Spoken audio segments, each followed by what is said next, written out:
Good morning, everybody. Welcome to day 80 of the 90 Day Share. My name is Dr. Brooklyn Storme, and I'm the director and the principal psychologist here at Cerebellum Consulting.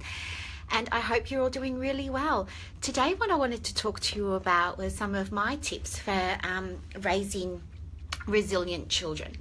And so, it reminds me of when my sister Candace and I we were in the kitchen at home and we were trying to make a Bavarian dessert, and this was a dessert, you just made it from packets, and you use water and you sort of mix it up with a hand mixer, and then you pour it into individual little ramekins and you pop it in the fridge. And I remember this one day, she and I were making it, and I don't know how it happened, but it became an everlasting chocolate dessert because it just kept making mountains and mountains and mountains of this chocolate mousse. We actually ran out of bowls, and I don't know, we must have filled up maybe 2 or 3 shelves in the fridge with all of this chocolate dessert. To this day, I still don't know how it happened, but what I learned from that was to always read the instructions on the packet. So when we're talking about how to build resilience in children, I guess one of the things that's really important is to let your kids make mistakes. It's okay for them to make a mistake or to do something wrong. And the reason for that is because if they make a mistake in a safe space, a safe emotional space, it means that it's an opportunity for them to learn, just like I learned to follow the directions on the packet. So I think sometimes parents maybe want to have the answers for the kids, and I understand that, and we want to be available to them to give them all of the information and just share absolutely everything, and that's really special. But at the same time, if we're not giving them opportunities to make mistakes, they're going to have a harder time in life because perhaps they're not learning how to do some of the things that they might need to do as they're adults. For example, letting your children solve problems is really important.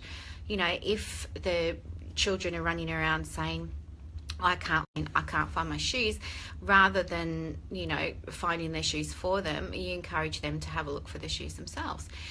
If they're doing their homework and they're skipping over words when they're reading because they don't know them, or they don't know how to pronounce them and things like that, it's really helpful to let them try and sound out the words for themselves.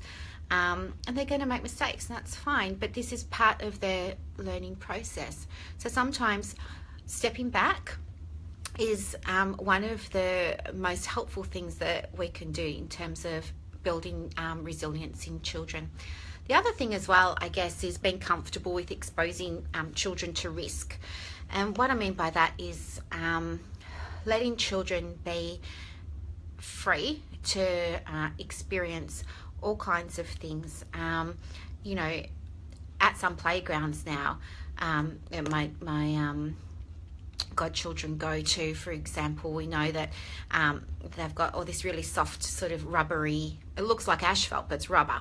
And the poles where the children play in the playground are now wrapped up in foam and things like this to keep the kids nice and safe.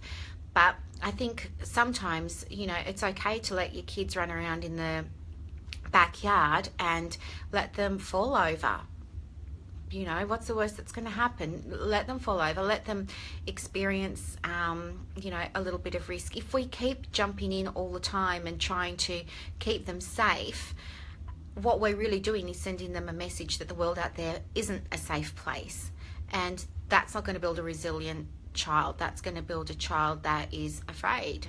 And that's not what we want, right? So the simple things to help build resilience that you can start to be aware of today is be aware of, the level of exposure to risk that you're allowing your children to participate in.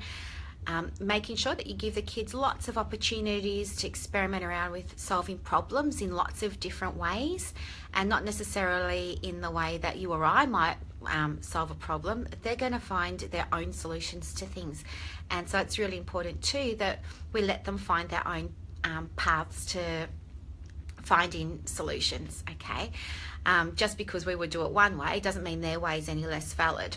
We might be a little bit more logical about it, they might be a little bit more creative about it. Doesn't matter, as long as they still get to the answer. We want to encourage them to find their own ways of working things out in life, because this is going to build independence. Refraining from giving them all of the answers, and also letting them make mistakes. So there's some top tips, 4 of them, for building resilience in your children. As I said, we all make mistakes, and it never stops. Even as grown-ups, we continue to make mistakes, and that's okay as long as we're learning from them. So thank you very much for joining me on day 80. Thank you for listening to my story about the everlasting chocolate dessert, and I will see you tomorrow for day 81 of the 90 Day Share. Thank you so much. Bye.